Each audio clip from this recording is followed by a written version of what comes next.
Hi, welcome to today's broadcast of the AARC Perspectives Podcast, live from Congress 2025 in Phoenix, Arizona. I'm your host, Lisa Weisenberger, AARC Director of Engagement and Media, and I'm here today with AARC President Dana Evans, National Board of Respiratory Care President Joyce Baker, and Sara Veracocha, President of the Commission on Accreditation for Respiratory Care.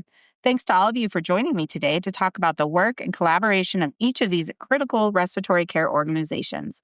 Dana, I'm going to turn it over to you so you can start our discussion. Yeah, thank you, Lisa. Thank you, Sara and Joyce, for joining us this morning. And thank you for the offer. Yes, yes. So excited to have you here and giving us 30 minutes of your very, very busy time here at Congress. But I'd love for us just to take some time this morning and share with the folks that are joining us a little bit about the work of our organizations and all the important stuff each of us are doing. And I think it's important to know that while we work very, very closely together and have such strong partnerships, really, and we're good collaborators, each of our organizations have very specific roles in supporting our profession, right?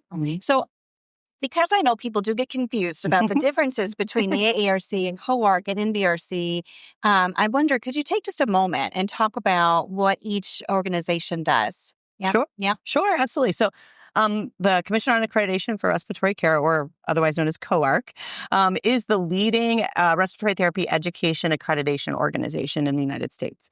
And so what that means is that we ensure that the RT education programs in this country at all levels demonstrate excellence by ensuring that they achieve our high quality standards. And so we are able to accredit the entry into practice programs. And so everybody's had some familiarity with COARC, whether you realized it or not, when you were a graduate of your entry into practice program. We also accredit degree advancement, so professional advancement opportunities through education for respiratory therapists. We accredit those programs. And then we also accredit the advanced practice respiratory therapy programs in this country. So those are kind of the breadth, I guess, of the three things. And we definitely collaborate with the AARC and the NBRC on ensuring that those education standards reflect current practice and what's currently being incorporated in the credentialing exams. And so we really do have to work together to make sure that our education programs are preparing our graduates for success in the profession. It's a close partnership. It is. It is. It has to be. Must to be. And then from the National Board for Respiratory Care, also everyone knows is the NBRC. So we are the ones that once the students graduate from their accredited programs, then they are eligible to take the credentialing exam for either CRT or RRT. And then, so our goal is to make sure that our credentialing exams are high stakes and really reflect the current practice as well as evidence-based practice. So, every 7 years, we're always evaluating those exams to make sure the content is current, to reflect what's happening in the practice today. And then also our specialty credentialing exams offer opportunities for advancement or, recognition of, focused areas where people really are passionate about or want to be able to excel in. And also I think our specialty exams help to elevate and provide opportunities for individuals to be able to move up in career ladders or even to move into the ICU, because a lot of ICUs require those credentialing exams. Yes. So really just, helping to support the growth of the profession. It's really outstanding. Yes. Yeah. Yes. And so then the AARC is our professional association.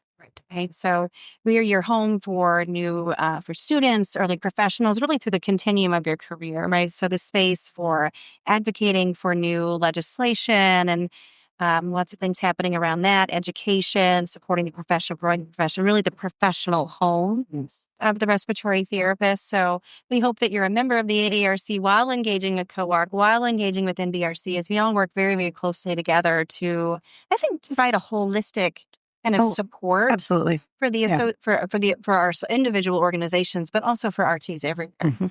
Yes. Absolutely. Yep. We touch every RT, all of us. Not literally. Indirectly. Yep. But, speaking of that, I think we all would agree that the world needs more respiratory therapists, right? The need far exceeds the demand. We know that as people continue to retire, this will continue to be a problem. So I wonder, could we talk a little bit about enrollment in RT programs, what we're doing about that, and really how we're trying to support growth in the profession overall? Absolutely. So I can say from a COARC perspective that we require all of our accredited programs to submit an annual report. And that allows us then to keep a very close watch and a close eye on what are the number of applications to enter into practice programs, and what are the actual enrollments then, and then what happens with the graduates. And so we've been monitoring this for years, and we regularly report this information at AARC meetings and to the NBRC board and to the AARC board. And then we also are at state society meetings so that we can be talking about nationally, but then also kind of drill down on what's happening in your state, right, with your numbers. And so that gives us the opportunity to kind of really understand kind of what is that flow, right? And some of the campaigns that you guys have been working on that we've partnered with you, we do think are going to make a difference. And so we're able to track that data. We've been very excited about the number of new applications for new education programs. It's been so much growth that we actually had to add a member of our executive office staff to kind of manage that. Yeah, it is. It's a wonderful problem. And so to be able to kind of provide that same level of service that our programs expect, but to also make sure that we can very expeditiously get the programs through the process and get them up and running and enrolling students. We love to partner with, I know that recently there was a workforce symposium in Chicagoland with education programs and employers, and to talk about kind of what's happening and where are we and how can we best help each other, and because we're all in this together, right? Sure. And so how can we make that happen? And then we increase the number of site visitors that we have so that we can address all of these new programs. And we've we're currently revising our entry into practice standards so that we can allow for registered apprenticeships, whether that's at the federal level or the state level, so that can be an avenue by which people that maybe were interested but weren't able to actually matriculate into an education program, mostly because of cost, would be able to do that. And so we're really trying to be kind of nimble and adapt and on the fly a little bit, right, with our increased site visitors and our staff, but then also with very intentional look at our standards and how we can leverage some of the opportunities that became available around workforce shortages from the federal government. So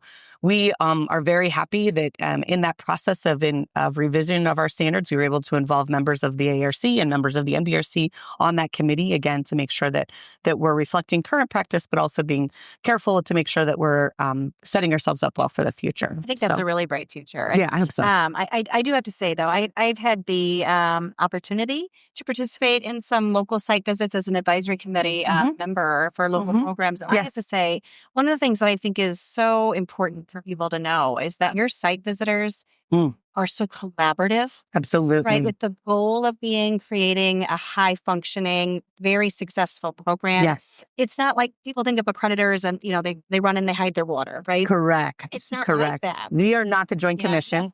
We are not punitive. I think that's it's really important. Right? Absolutely. It's a different approach. Absolutely. Yeah. Absolutely. We want programs to be successful, right? Yes. Because that helps them. More coming. Yes, more, exactly. That helps everyone. Yeah, I agree. Joyce? Yeah. Yeah. So I think, having been the testing or credentialing body, I think one thing that we've found that's been really helpful is creating the More RTs campaign. Yeah. Yes. And really helping to elevate, the awareness around the profession itself through student interactions, student stories. And then also hoping that we can share real life personal stories about respiratory therapists and why they remain in the profession. And the heartfelt, we've had a lot of patient stories and how respiratory therapist has impacted the lives of patients. And so we all know, right, being respiratory therapists, that we don't always hear the stories of the impacts that we have as respiratory therapists to our patients. And being able to share those, I think, is crucial. But continuing to, recognize that and elevate the profession is so important because, we all know during COVID, respiratory got a lot of, heightened awareness. Good and bad. Good and bad. Yeah. Yes. And it kind of, we saw it drop in people wanting to be a part of the profession or leaving the profession. Correct. And so, the reality is we all know we've been in the profession a really long time. Yes. And we love the profession. Speak for yourself. When I mean long time, just 10 years. I'm sure. 25. It's difficult. But, it's because we're passionate about what we do and we're passionate about the profession. And so the more we can get that word out through the More RTs campaign, I think is super important. So shout out stop what you're doing, go to moreRTs.com Yes. and share your story. Right. Yes. Right. Always looking for more stories to really elevate Right. the role of the respiratory therapist. And we know that gets the word out to grow the profession as well. And when you see those stories from moreRTs.com, share them. Right. Absolutely. Share them with other people your so network. that they get the gift of learning what respiratory therapy is. Absolutely. Yeah. Or sharing your successes. Also, we've done some really good, impromptu recordings here at the Congress. Oh, that's great. And so we're looking forward to sharing those again, just because they're, like pulling people in the moment. And Everybody has a story to tell. Everybody has a story to share. And I will also say that on the More RT's website, there's also tools that managers and educators can use to inform people about the profession and and help recruit more to the profession, recruit more to becoming faculty members, and all of the things. So it's an excellent resource. Thank you for sharing that. Yeah, I think that's so smart. I mean, as leaders, right? I'm a leader in my day job, and I think my job is to get more respiratory therapists in those different positions, so that we're better positioned to provide that great, high quality care to our patients. Yeah. On the AARC side, we've been very focused on what I lovingly call the Butts and Seats campaign. Yes. Right? And that's about introducing middle schoolers and high schoolers to respiratory therapy, because you cannot be what you've never heard of. Correct. That's not possible. So our efforts with HOSA in particular, I think, are just so important. We participate at the state level. HOSA is a lot like the AARC in that they have a national organization and state affiliates and have state conferences. And so creating opportunities for students to, one, learn about respiratory therapy, but then to compete in those respiratory therapy HOSA competitions, both at the local level and then at the national level.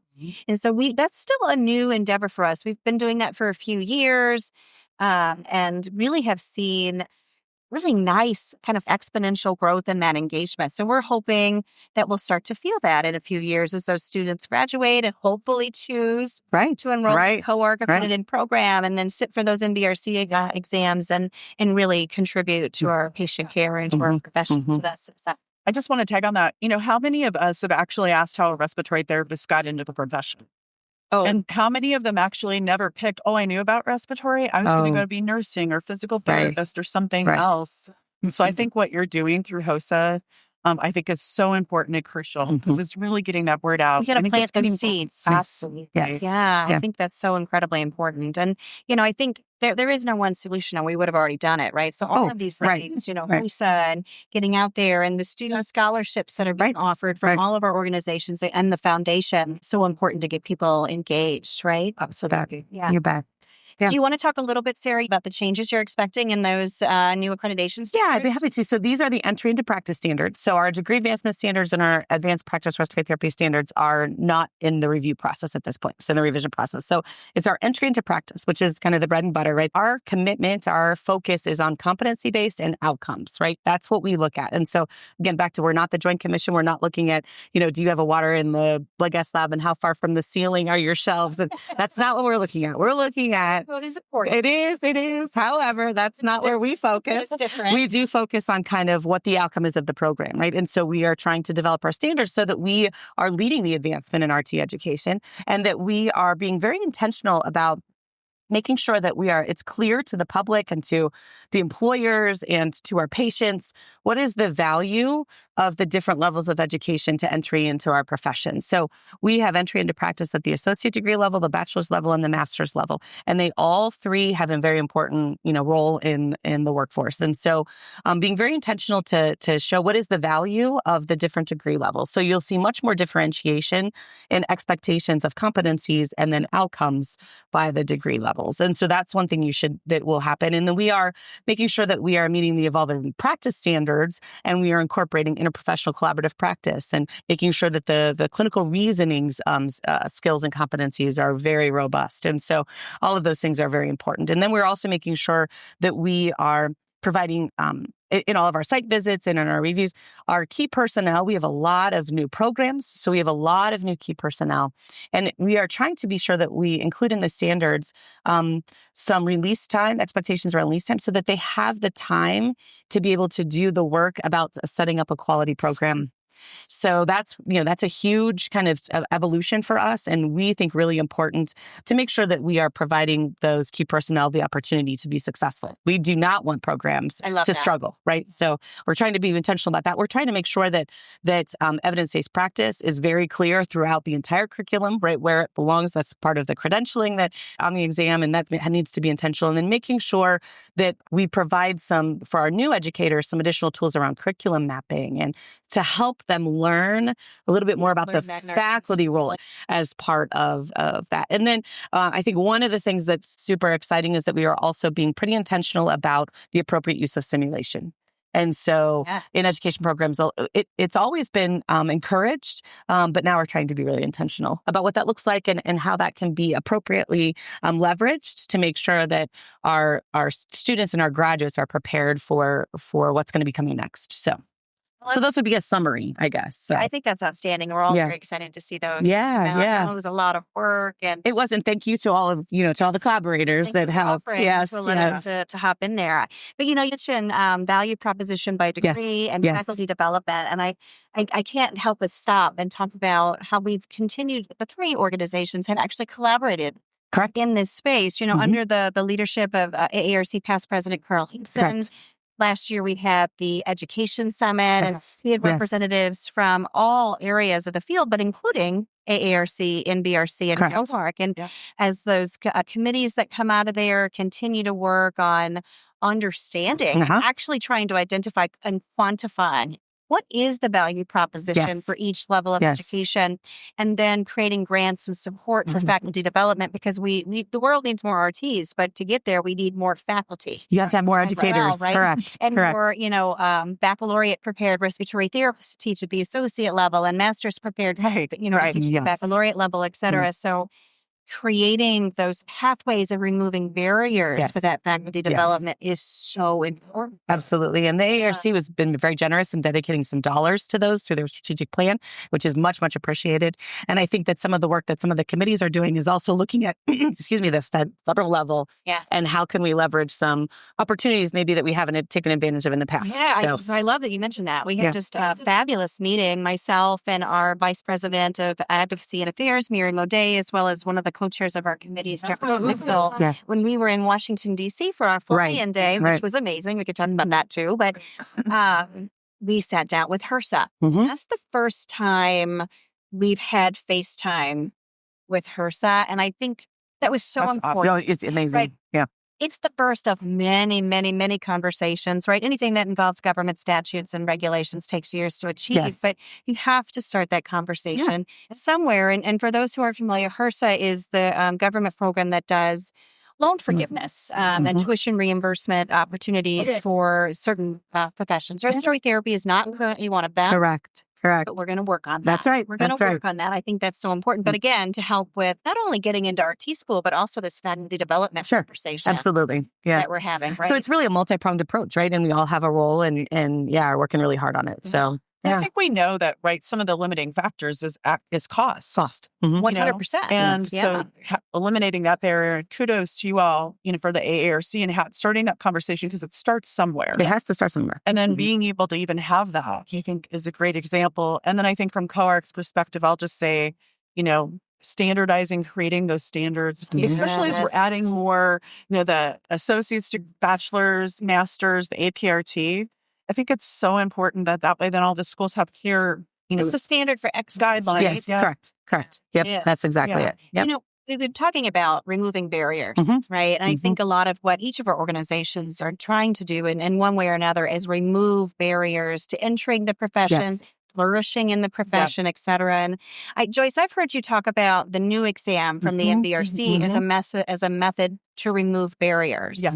Do you want to talk about that a little bit? Yeah. And I think I'll just start off by a couple of things just before I go into that, Dana. Yeah, of course. Is that, we, the three of us have been hearing how much I think the profession is appreciating our collaboration and partnerships. Oh, yes. Right? Because we're hearing from, groups that they're like, this has probably been great to hear and see the three of us working together That's important, as organizations. Right? Absolutely. Because, we all serve in different levels, but make such a big impact. Yes.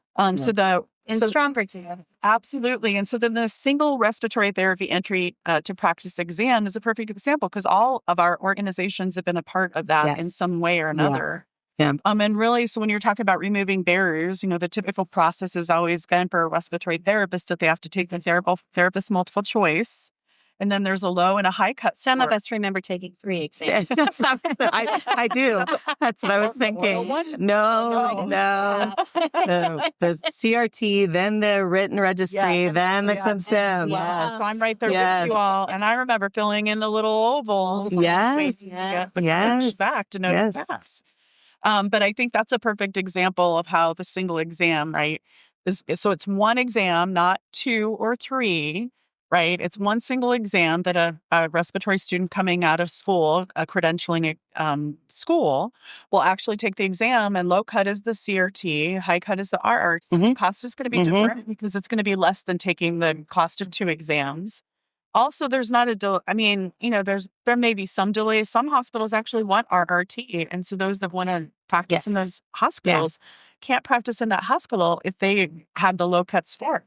In the TMC, or the therapist multiple choice, so then having to wait and continue to take that exam could prohibit them from getting into that hospital if they want to, or even working to pay off student loans. Right. All those things. All of those things. This is so exciting. Yes. It is. Yes. We're hearing that, right? That this is what the profession has been needing for a very long time. So that will roll out on January of 2027.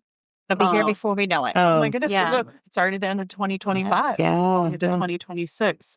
And so I think that will be crucial in helping these students to be able to get into that. And then, they can go back and if they get the low cut and they want to get their RRT, then they can go back and take the exam again at a reduced rate. But, just continuing to make it easier, just like we're all talking about. It's difficult. And especially now with everything being so expensive, we've got to find ways to be able to make it easier for, people to want to enter the profession place. So I think we're probably coming to the end of our 30 minutes here. You get the 3 of us together. We could talk probably for hours about this. Yes. We have to do more of these, right? That's right. But I wonder, as we wrap up, if you had just one message that you wanted to give students, early professionals, or respiratory therapists in the field, what would that be? So I would say one of the things to remember is that despite maybe some of the good press or the bad press, all of the things that you've heard, the profession is strong. And there are ample opportunities, and it's never been more vital to the health of our communities, right? And so the opportunities that are before you, you just have to say yes, right? You just have to kind of, get started. And really, once you get started, if you remain engaged and passionate, it's limitless. I mean, it really is limitless. I mean, if you would have told me when I graduated from my undergraduate program that I would one day be sitting here with you guys, I mean, I couldn't imagine. I think I would have called you a liar. Right. I mean, I couldn't even imagine it, right? But the opportunities that the doors that have opened, right? Just being in this profession have been just amazing. So take advantage, say yes, and take advantage of that. And yep, absolutely. And just think heard about that message throughout Congress. Oh, absolutely. It's a theme. Say yes. Say yes to opportunities and really absolutely. make your own way. Yeah, I love that. for sure. And I would say, so one of the things, right, we all 3 got an opportunity to talk to like 175 students and really promote value and lots of great questions. And I would say definitely respiratory is a great profession to be in. I mean, it is the longevity that we've looked at, here at Congress. And I think, it helps you to bring passion and being able to help other people. And it, have to be a nurse or a doctor to do that. You can do it from a focused skill. Right. But I think also our profession, it always used to be that, is either the hospital or home care. Yep. And there's so many opportunities now opening up as respiratory therapists to move up into VP levels. Yes. If that's where people want to go, or being specialized. I was literally having a conversation with an RT I worked with years ago, just across the vendor hall. She's now a VP of operations. And that's not uncommon. No, it's not We anymore. see it all the time now. No, it's not. Or going into risk management or quality improvement. And so although everybody feels like, it's just respiratory in the hospital, there's so many opportunities. And the one thing I always tell students is don't stop learning once you graduate. Mhm. Keep striving for learning Mhm. more, staying current with the Respiratory Care Journal, reading what's going on there, Mhm. go back to school, Mhm. get advanced credentials, all of those things, because that's going to continue to elevate you and our profession as we continue to get more recognition. Yeah, I tell my students all the time that there's nothing you can't do as a respiratory therapist. Sure. There's nothing you can't do.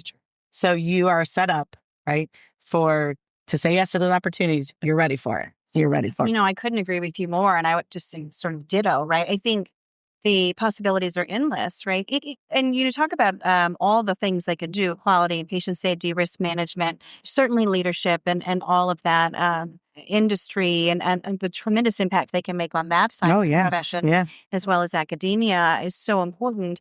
But, when you think about our respiratory therapist at the bedside and all the different things they can do. Oh, absolutely. Right? Oh, no, So that's what I'm saying. You can do one of anything. the things I loved was some days I'd be in the NICU and some days I'd be at CR, and maybe I'd teach in the burn unit the following week. And it's just so incredible, the different venues so you can find your love. Absolutely. And as your interests and your life circumstances change, and as you can change, and you don't ever have to leave, right? And so, you can do diagnostics, but then you can do inpatient, and you can do rehabilitation, and then you can be in the emergency department, and you can do sleep lab, you can do everything, right? We touch everything. Seeing respiratory therapists, and I'll even speak for myself, where you identify an opportunity or a gap, and you create your own role, or you're the one that is the problem solver, and then that just is like, oh, I had no idea.